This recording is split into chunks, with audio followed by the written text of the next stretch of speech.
Le 25 février 2020, de Sonia Aït Taleb à Hamid Aït Taleb. Papa est mort. Le courriel de Sonia était court, sans point final. Je n'ai pas pleuré devant mon écran. Je m'y sentais pourtant obligé. Je suis redescendu dans la cuisine préparer une pile de crêpes. En me gavant, je comblais un vide immense qui ressemblait à de la faim. J'ai pris 15 kilos en moins de 2 mois.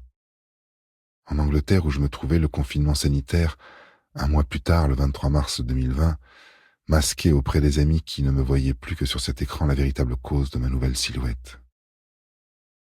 Même si mon père me manque depuis déjà 20 ans, même si personne ne mérite une vie aussi pénible que la sienne, à quoi bon être hanté comme Hamlet?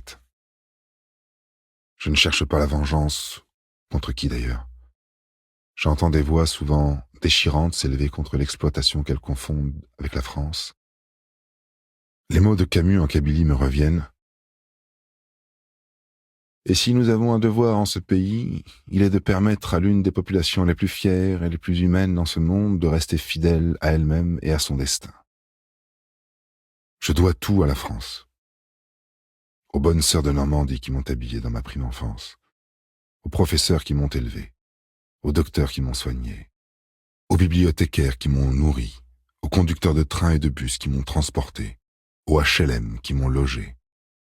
Ayant voyagé dans le monde entier, je ne connais pas de pays aussi lumineux. À tel point que si je n'ai pas, dans le malheur de la guerre, l'honneur comme mon arrière-grand-père Saïd ou mon grand-oncle Moussa de mourir pour la France, j'aimerais que l'on dise de moi, le temps venu, que j'aurais au moins bien vécu pour elle. 22 mai 2020. Cher Mohan Saïd, je n'ai pas attendu ta mort pour vouloir t'écrire. Dans quelle langue s'adresser à toi, mon pauvre père? En kabyle, à piocher dans des expressions plus anciennes que les ruines romaines de Tipaza? J'aimerais juste te parler simplement. Seuls les idiots cherchent les racines du brouillard, dit un proverbe de nos montagnes. Mais voilà, c'est en français que je t'écris, dans la langue d'Albert Camus. Te souviens-tu de lui? J'en doute, car tu n'avais que 2 ou 3 ans lors de sa visite en Kabylie. Ta mémoire est sans doute bien plus marquée par les morsures de chiens errants et le ruissellement putride le long des croubis. C'était en 1939 et Albert Camus, qui n'avait que 25 ans, était un brave jeune homme, né lui aussi dans le Constantinois, dans un bled nommé Mondovi, près de l'actuel Annaba. Il a grandi ensuite dans le quartier pauvre de Bellecour, a joué au foot avec les gosses des rues d'Alger, et avec le soleil qui a continué de briller dans ses yeux d'adolescent, il a été un grand séducteur. Tu aurais dû t'amuser toi aussi. Courir les filles au lieu de te marier avec, plus tard, le fardeau de tant d'enfants sur tes épaules, et l'usine, l'ombre de ces hauts fourneaux qui rendent les hommes si minuscules. Casse pas le matériel, une de tes rares réprimandes en français. Où avais-tu appris ces mots? L'ombre de l'usine n'était jamais très loin. Comme toi, Albert a aimé l'Algérie jusqu'à son dernier souffle. Lui n'y est pas enterré. Pourtant, son ciel bleu éclatant, il l'a admiré pendant toute sa jeunesse. Je te demande pardon si mes souvenirs t'ont parfois dépeint comme un ogre colérique. La véritable violence se joue dans le berceau. Pour survivre, tu as dû te nourrir de racines, puis te déraciner. Quant à la tyrannie du ventre vide, il n'y a guère que l'école pour lui résister. La faim s'arrête-t-elle vraiment une fois le vide de l'estomac comblé? Ou est-ce un ogre intérieur qui jamais ne sera repu et qui, une fois logé dans nos peurs les plus profondes, finit par nous dévorer l'esprit comme les entrailles? Je repense à toi, qui avalais ton casse-croûte la bouche grande ouverte, ne prenant pas même le temps de mastiquer à t'en étouffer. Et enfant déjà, je sentais bien que ton empressement compulsif avait une histoire. J'étais aussi né de ton ventre d'homme, un ventre d'affamé. Albert Camus n'a jamais oublié la misère de Kabylie. Et quand il a obtenu le prix Nobel de littérature le 10 décembre 1957, c'est en pensée avec toi qu'il a salué le roi de Suède et la prestigieuse académie du haut d'une estrade. C'est toute l'Algérie, au malheur incessant, qui a reçu le diplôme et la médaille. Les mères au courage de Lyon, les gamins pauvres de Bellecour, les petits Kabyles qui mouraient de faim en 1939, c'était à tout ce peuple que revenaient les applaudissements. Pour ta part, après 24 ans à l'usine, tu as reçu un certificat de travail délivré le 8 mars 1992, ton dernier jour à la SMN, la veille de ton 55e anniversaire, quelques mois avant la fermeture définitive. Si tu étais si attaché à ta carte d'ouvrier, c'est sans doute parce que tu étais un homme sans titre. Toi qui es né dépossédé de tout titre de propriété comme de citoyenneté, tu n'auras connu que des titres de transport et de résidence. Le titre en latin veut dire l'inscription. Et si tu étais bien inscrit quelque part en tout petit, ce n'était hélas que pour t'effacer. Tu as figuré sur l'interminable liste des hommes à broyer au travail, comme tant d'autres avant toi à malaxer dans les tranchées. Je repense aux mots de Jean Giono dans Refus d'obéissance. J'ai été soldat de 2e classe dans l'infanterie pendant 4 ans, dans des régiments de montagnards. La 6e compagnie a été remplie 100 fois et 100 fois d'hommes. La 6e compagnie était un petit récipient de la 27e division comme un boisseau à blé. Et quand le boisseau était vide d'hommes, enfin, quand il n'en restait plus que quelques-uns au fond, comme des grains collés dans les rainures, on le remplissait de nouveau avec des hommes frais. On a ainsi rempli la 6e compagnie 100 fois et 100 fois d'hommes. Et 100 fois on est allé la vider sous la meule. Je viens de recevoir du service archives d'ArcelorMittal France, à qui je l'avais demandé, ton dossier à la SMN. Le formulaire à l'entête SMN Service du personnel indique qu'en arrivant en France en 1963, moins d'1 an après l'indépendance, tu as commencé comme manœuvre dans l'entreprise de câbles Lestin, avant de continuer jusqu'à 1968 dans le bâtiment chez Chrétien. Puis, tu as rejoint l'usine en mai 1968. Tu résidais au foyer de travailleurs rue Louis Robillard, à Caen. Sur une carte en ligne, je constate que cette rue est située dans le quartier de la Grâce de Dieu, à quelques minutes à pied de la rue Charles de Foucauld. À la rubrique formation scolaire et professionnelle, on trouve le mot illettré.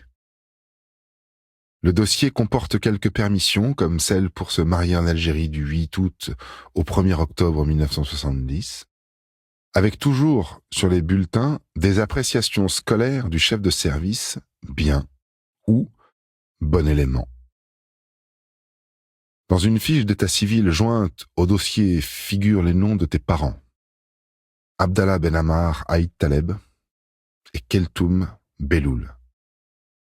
J'ai trouvé aussi une lettre manuscrite d'Algérie, écrite sans doute par un proche, sous ta dictée en date du 16 septembre 1974, et adressée au chef du personnel. Tu lui demandes un prêt en raison des frais exorbitants des papiers et du voyage pour 3 personnes. Tu demandes une avance de 150 000 anciens francs, ce qui correspond en 2020 à presque 1 200 €, environ 6 semaines de salaire de l'époque. Tu termines en précisant que c'est de toute urgence. Une ligne tracée en diagonale sépare le texte de l'adresse à Akbou. Les 3 personnes en question sont bien sûr toi, ton épouse enceinte et votre fille de 3 ans, Keltoum. Tu étais très croyant. Tu ne connaissais pas grand-chose à la théologie. Ta foi reposait sur les valeurs de droiture, de charité, sur un profond fatalisme. Avant de te coucher, tu priais sur un petit tapis, récitant la Fatiha, des versets du Coran qu'Ignaz Goldziher comparait à un paternoster. Yéma, elle, ne pratiquait pas vraiment et n'avait jamais porté le voile, sauf à de rares occasions, usant plutôt d'un foulard fleuri pour se protéger du vent, jamais comme un quelconque signe d'appartenance religieuse. Tu étais du reste, comme elle, devant l'écran de télévision, horrifiée par le sort des femmes iraniennes entièrement recouvertes d'un tissu noir. Et maman, qui ne parlait pas l'arabe, fréquentait des femmes kabyles qui se souciaient, elles aussi, davantage de provisions que de la direction de la Mecque. Je me souviens de l'une d'entre elles qui portait un tatouage de poisson sur le menton, marque sans doute d'une chrétienté oubliée. C'était une foi bienveillante et qui ne se servait pas de sourate comme d'un arsenal. Le jour de mes 40 ans, le 6 juin 2019, alors que je participais à un colloque à Aix-en-Provence, nous visitâmes la maison de Cézanne. La vue de la montagne Sainte-Victoire qui avait tant inspiré le peintre me transporta vers d'autres montagnes. 40 ans séparaient la visite d'Albert Camus dans les villages miséreux et ma naissance en Kabylie. 40 ans séparaient le débarquement en Normandie et mes promenades d'enfants sur les plages du D-Day. 40 ans séparaient l'indépendance de l'Algérie, ton arrivée en France et mon exil à Paris. Sonia m'a informé par courriel que les docteurs ne te donnaient que quelques mois à vivre, le cancer s'étant propagé. Un cancer du côlon. Pour un indigène, tu ne manques pas d'humour. Je chassais non sans peine la dernière image que j'avais de toi, lors de notre dernière conversation. Ta douceur qui avait le goût non pas du miel, mais de l'agonie. Je ne voulais pas revoir ton visage tordu de douleur, de Lao Kun perdant ses fils, ni celui de tes fils perdant leur père. Sonia m'a relancé maintes fois. Je me réveillais souvent en larmes. Et tous les jours, au siège de Milan où je dirigeais de nouveau les ressources humaines de toute l'Europe à Dubaï, je continuais de sourire. Un Xavier Leclerc qui n'avait pas le spleen de l'exil. Avec un nom pareil, on ne peut avoir que des contrariétés de bourgeois. Un Xavier Leclerc a des proches qu'il retrouve pour le réveillon ou au baptême d'une petite nièce. Il ne pourrait être rejeté par ses grands frères au motif de je ne sais quel déshonneur. Je n'ai à leur endroit pas l'ombre d'une rancœur. Nous étions si jeunes. Comment auraient-ils pu gérer autrement ce qu'ils avaient perçu en moi comme une menace pour ce que nous avions de plus cher, notre honneur? Je leur souhaite d'être heureux et, comme moi, d'avoir vaincu l'ogre de la faim dont nous avons tous hérité. Tu dois être fier de tous tes enfants, de ce que tu as accompli, pas seulement parce qu'ils sont diplômés, qu'ils occupent des postes de cadre, de trader ou je ne sais, mais parce que nous n'avons, malgré toutes nos différences, jamais oublié d'où nous venions et ce que nous devons au môme affamé que tu étais. Grâce à l'école, les livres et les mots m'ont construit, autant que d'autres mots, ceux de la faim et de la guerre, t'ont endurci les os, forgé l'esprit. Tu te souviens, gamin, quand tu n'avais pas de permis de transport de marchandises, que tu acheminais clandestinement au marché le charbon de bois à dos d'âne, risquant la prison. Quelle alternative avais-tu pour survivre? Puis, jeune homme, tu es arrivé en France pour fonder une famille. Tu t'es sacrifié pour nous nourrir, toujours à trimballer ta gamelle de fer direction les Hauts-Fourneaux. Tu t'es déraciné pour que tes enfants s'enracinent en France. Je suis donc devenu français au prix de ta vie, que je ne renie pas, au contraire. Quant à l'Algérie, comment l'oublier, moi qui cherche son souffle, livre après livre. Toi qui, à cause de la barrière de la langue, n'as jamais été entendu, sache qu'il m'arrive d'être aussi incompris. Surtout depuis que j'ai changé de nom, ou plutôt parce que je l'ai traduit. Les communautaristes me reprochent de m'assimiler, de trahir nos racines, eux qui vivent de la rente du ressentiment, comme des marchands de sable qui louent des baraquements insalubres à leurs frères, une tape à l'épaule. D'autres questions plus subtiles viennent parfois d'amis bourgeois qui n'ont jamais connu ni les contrôles d'identité, ni la discrimination à l'embauche ou au logement. Devrais-je, pour les satisfaire, garder un nom au charme exotique, qu'ils exhiberaient gentiment comme un trophée de la diversité, non pas dans un zoo humain, mais en soirée mondaine, un verre à la main? Devrais-je rester un indigène ou un Français musulman, comme l'on disait à ton époque? Qui pourrait décemment m'en vouloir de relever la tête, d'effacer les frontières et de refuser l'assignation au gourbi mental? Tout cela me donne l'impression de ne pas parler la même langue. Et pourtant, comme je l'aime la langue française, son peuple, sa terre aussi. Tu le sais bien, mon cher père, combien de génération en génération nous l'avons labouré de notre sang, de notre sueur. Alors me retirer mon nom français, mon bout de terroir, ne serait-ce pas nous spolier encore et encore? Ne serait-ce pas, au fond, une expropriation culturelle? Longtemps, et aussi loin que je me souvienne, j'ai cru que tu étais fou. Pardonne-moi vraiment. Et d'ailleurs, sans la rage que tu m'as léguée, je n'aurais jamais rien écrit.